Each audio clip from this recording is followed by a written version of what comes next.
గుర్తుపెట్టుకోండి, early morning వచ్చేసి 2:30 అవుతుంది. యాక్చువల్లీ నేను లేచిన 2:30కి, కాకపోతే 3 కానీ టైం చూపిస్తున్నా, కొంచెం లేట్ అయింది. ఎందుకు వెళ్తున్నా, ఎక్కడికి వెళ్తున్నాం అనేది ఫుల్ వీడియో చూస్తే మీకే అర్థమవుతుంది. ఇక్కడ చూడండి నా చిన్న పాప ఇంత బాగా క్యూట్గా ఆడుకుంటుందో. ఇప్పుడు అర్థమయ్యే అనుకుంటా మీకు. మేము యాక్చువల్లీ చికెన్ షాప్ ఓపెనింగ్కి వచ్చినాము.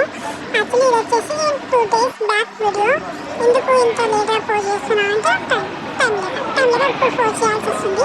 అందుకని ఇప్పుడు పెడుతున్నాను. చూడండి టైం మీకు ఎక్కడైనా ఇది అవైలబుల్గా ఉంటే చికెన్